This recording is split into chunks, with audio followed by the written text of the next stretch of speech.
All right. So welcome everyone, everyone who's here in the Zoom call and everyone who is watching this recording at home on your own time. This is our July community check-in, our monthly check-in to share updates from what our co-op board has been working on, and as a space to gather together and be in community together and discuss how we can support each other for the next developments of our co-op. So first we'll start with updates from our board. I'll give you a brief update on things we've been working on over the past, typically over the past month, but since we didn't have a check-in in June, we had our annual meeting. We'll be sharing from the past couple months. And then afterwards, we will stop the recording and break out into a listening circle and hear from all of our member owners. So before we get started, as always, we want to acknowledge that our co-op is growing and starting on stolen land. And so I want to read this land acknowledgement that's provided by Healthy Hampshire, one of our community partners. So we acknowledge that we are benefiting from land that has been seized, expropriated, and stolen from Indigenous peoples. For thousands of years, this has been Pecumtuck land. This is still the homelands of the Pecumtuck, Marawadec, Orinoco, Agawam, Nipmuc, and Abenaki. These Native peoples and their descendants are still living here among us. And every time we gather here, we must acknowledge and respect that fact.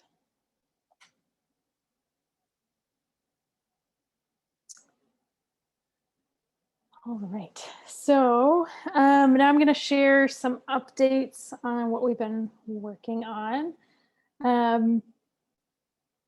In terms of community engagement, our overall governance process, and then business planning as well. So starting with community engagement, over the past couple of months, we have been, actually our focus has been, our attention has been less on community engagement over the past month and a half, because we've been focusing so much on onboarding our new board members. And so we're slowly trying to build up our community engagement again.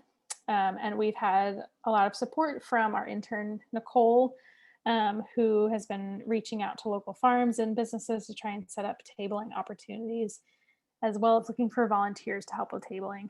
Unfortunately, that's been more challenging to set up than we initially anticipated.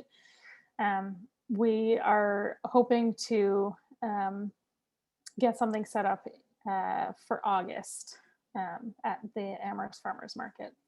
So, but in order to be able to table in the community, we really need the support of volunteers to help with that, to build our momentum and capacity. But that said, we also did bring in a few new member owners, and we're now up to 767 member owners. So that is definitely something worth celebrating. And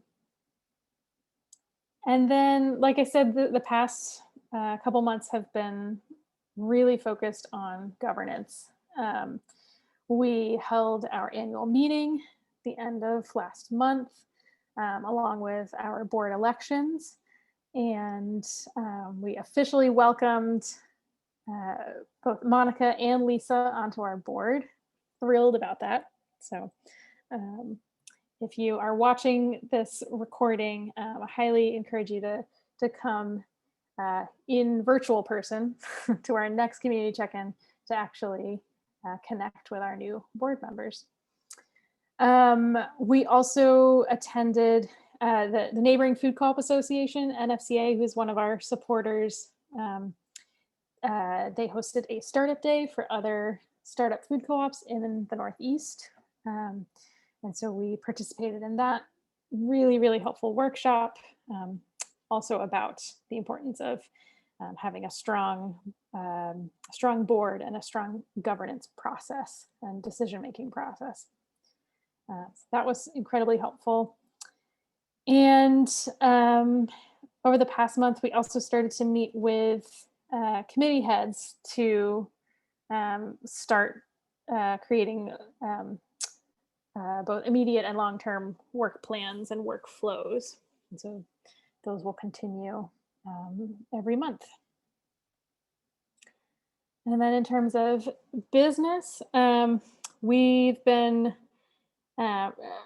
over the past month, we've also been doing a lot of preparation for Kinga, our president's parental leave. Kinga's getting ready to welcome the birth of her new little one. And so because of that, she was holding all of the treasurer duties as well as presidential duties. And so with her going on parental leave, been doing a lot of onboarding to make sure that I, as vice president, have everything that I need to take on treasurer duties, as well as set up our bookkeeper. And then also in terms of business, with Monica joining the board, Monica's also joining on as the business planning committee liaison.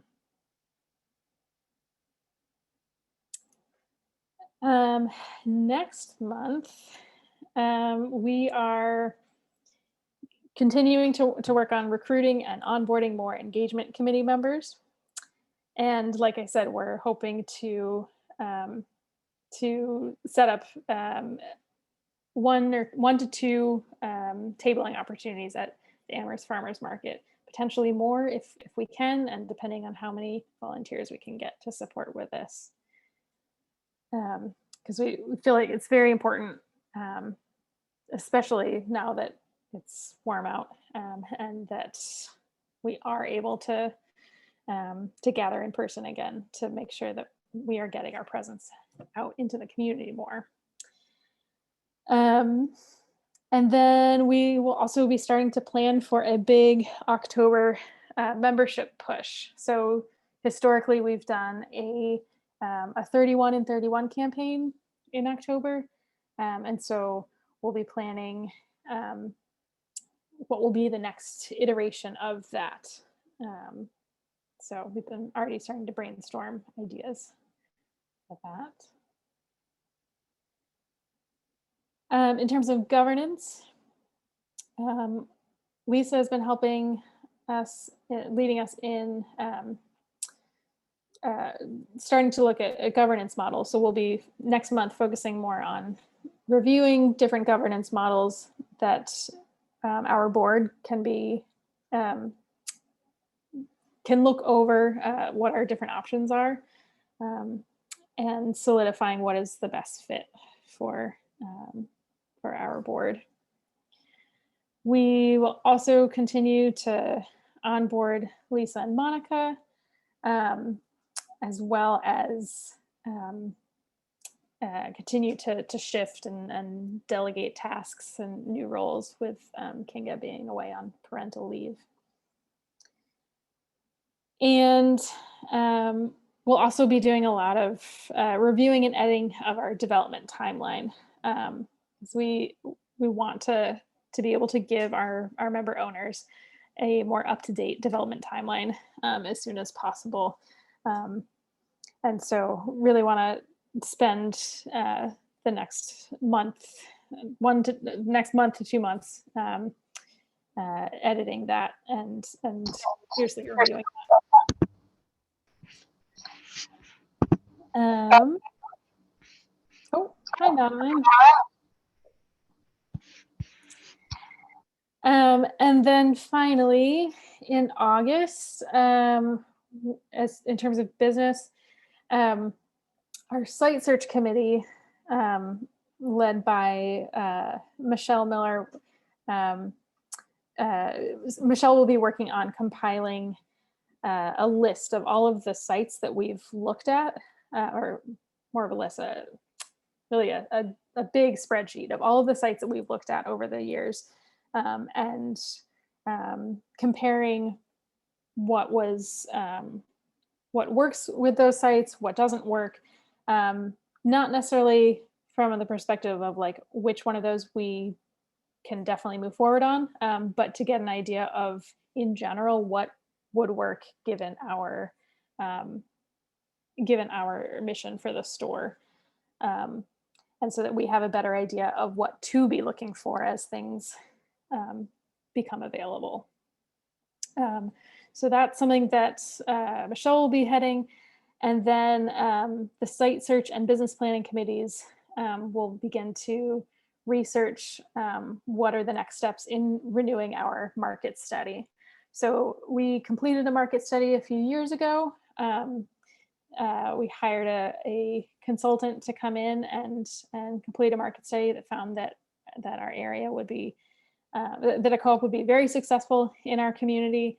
And now that it's a few years old, we need to update it, which is pretty common for startup co-ops.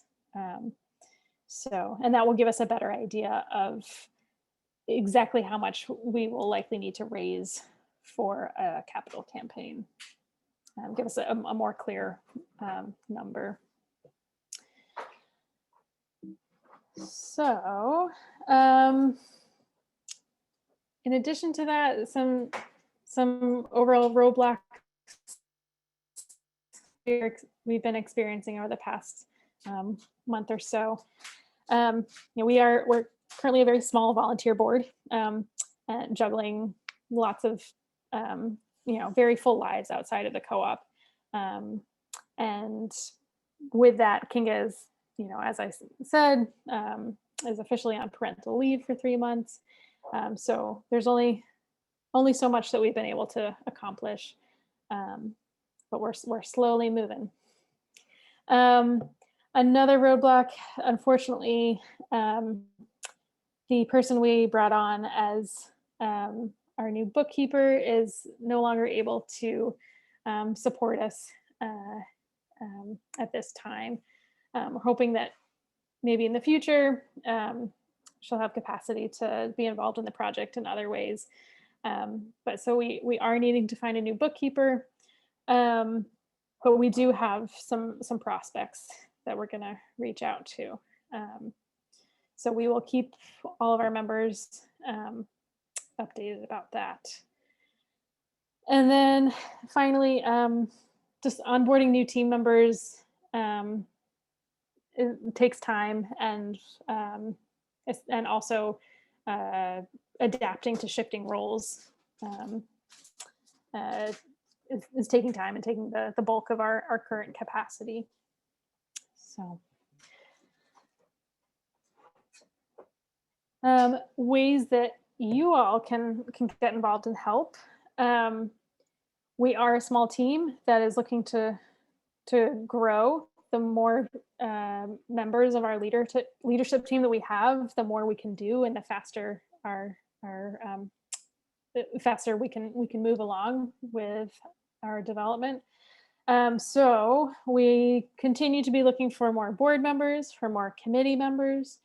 All of the application information, as well as information about what it means to serve as a board member and a committee member, is on our website. Or feel free to reach out to me directly at community@commonsharefood.coop for more information. As always, we always need help with general member owner recruitment, continuing to reach out to friends, family, organizations you're connected with, just to help spread the word about the co-op. And then similarly, as I mentioned before, needing volunteers to help with tabling at farmers markets and community events.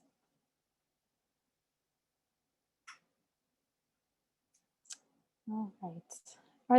So now I want to open some space up for any questions. If you have any questions about anything that I just touched on, or something else related to the co-op that you want clarity on. I have a question. Yeah.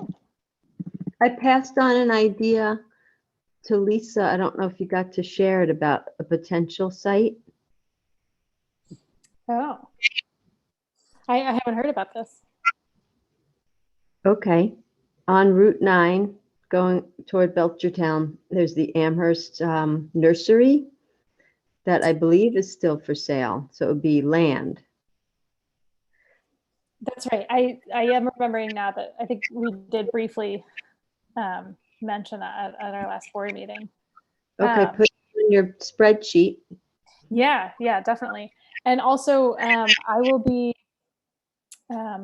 Michelle has asked that in the next newsletter that goes out that I include her contact information so that if anyone has ideas of or knows of potential sites, that they can be reaching out directly to her, that she can be adding to that running list. That's great. Thank you, Madeline. I also, this is more of an observation. I was in Minneapolis recently. There are so many food co-ops there. Every area of the city has one, and they're like supermarket size. I don't have to research how that came to be, but I was totally inspired. Yeah. Did you happen to go to the, let's see, the one that I'm most familiar with is the Seward Food Co-op? Seward Community Food Co-op? I think so, yes. We went to like 3. Nice. Mm. Yeah, there are some fantastic food co-ops in the Minneapolis and Twin Cities area, for sure. Yeah, and co-ops that are doing fantastic social justice and equity work as well.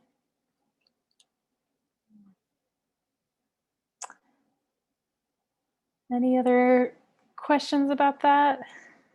What I was just touching on. Oh, about the bookkeeper, how many hours would it be? Just so I can keep it in mind. Yeah, it's a good question. So we, for the most part, we're estimating it being about 10 hours a month. Some months maybe fewer, some maybe a little heavier.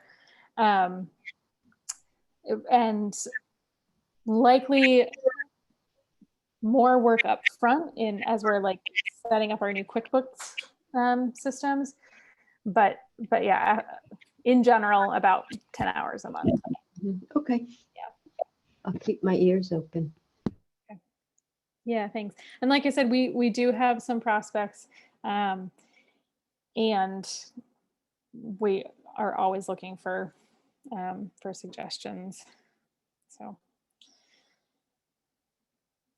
all right. So I'm gonna stop the recording right now, and we'll move into our listening circle.